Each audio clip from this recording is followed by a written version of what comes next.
बंधुओं, बहुत बहुत स्वागत है आपका। कहानी तो आप सुन ही रहे हैं।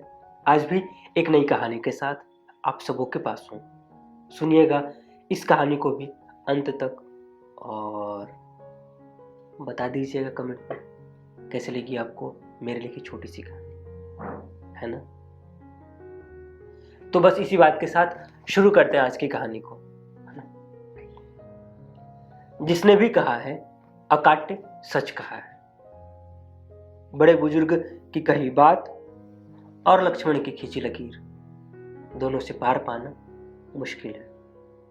यूं कहें तो ऐसा संभव ही नहीं है कि बड़े बुजुर्ग की कही बात गलत हो जाए और लक्ष्मण की खींची लकीर को कोई पार कर दे। बड़े बुजुर्गों की ही बात है। अगर किसी के बारे में जानना हो, किसी को परखना हो, तो उसके आसपास के लोगों को देखो, उसकी संगत को देखो, कैसे कैसे लोगों से मिलना होता है उसका। अगर वो एक बिजनेसमैन है तो उसके साथ काम करने वाले स्टाफ कैसे हैं, उसके यहाँ के नौकर कैसे हैं। अगर जो उनके साथ काम करने वाले स्टाफ या उसके यहाँ काम करने वाले नौकर हर महीने बदल रहे हो, तो भाई एक बार तिरछी नजर से उस आदमी को देख लेना चाहिए कि कमी कहाँ है ना। हॉस्पिटैलिटी इस रेस्टोरेंट का इसके नाम से मिलता जुलता था। रेस्टोरेंट का नाम अपना रेस्टोरेंट, और सच में यहां जाने पर अपना को लगता था। मतलब यहाँ के वेटर, मैनेजर, सबका व्यवहार दिल खुश कर देता है, और यह दिखावा बिल्कुल भी नहीं था। इस रेस्टोरेंट की खास बात, खाना तो अच्छा था ही, साथ ही कौन वेटर है, कौन मैनेजर और कौन ऑनर, ये समझना थोड़ा मुश्किल था। नए लोगों के लिए तो पूरा ही मुश्किल था। जैसे सबके कपड़े एक से, खाना ऑर्डर लेने से परोसने तक का काम अधिक बार रेस्टोरेंट के ऑनर ही करते, तो कुक का काम मैनेजर करते, तो पैसों का लेन देन वेटर और कुक कर लेते। कमाल की बात तो ये थी, सब लोग अपने काम के साथ साथ दूसरों के काम में भी बेहद माहिर थे। उनका मानना था थोड़ी देर के लिए ही सही, लेकिन हम जो देंगे वो एक अलग ही दुनिया होगी, थोड़ा हटके लेकिन सबसे बेहतर, सुकूनदायक, आनंददायक, न भूलने लायक।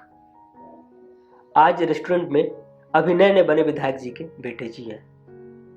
अब उनके ओहदे का ख्याल न रखते हुए एक वेटर उनके आदर भाव में लग गया।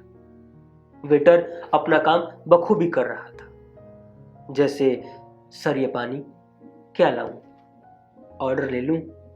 पर एक बात है, पता नहीं कैसी और किस बात की गर्मी होती है, जिनका अभी नया नया नाम होता है। चार लोग पहचाने नहीं कि मूंछों में झूठी ताव आ जाती है। अभी वेटर पूछ ही रहा था कि विधायक जी के बेटे ने वेटर को एक थप्पड़ लगा दिया, इस बात के साथ कि परेशान क्यों करते हो। इधर मैनेजर ने भी आओ देखा ना ताओ विधायक जी के बेटे को 2 थप्पड़ लगा दी, इस बात के साथ कि हाथ क्यों उठाया। अगर गलती है तो शिकायत करिए, हम सब यहां किस लिए हैं। वो अपना काम कर रहा है। और दूसरी बात, विधायक के बेटे हो तो क्या, विधायक बनाया किसने है, और बनाया है फिर तुम कौन होते हो। चुपचाप शांति से बैठो, तुम्हारे पिता के नाम से कहीं ज्यादा अच्छा नाम है इस रेस्टोरेंट का।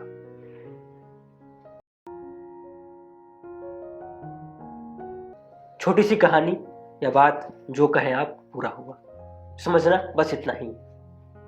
ये जो बड़ी बड़ी बिल्डिंगें हैं ना, ये जो बड़ा बड़ा बिजनेस, इसके क्रेडिट का अगर सही हकदार कोई अगर है तो सबसे नीचे ओहदे पर जो काम करता है ना, एक चपरासी, उसी के बदौलत सारा है।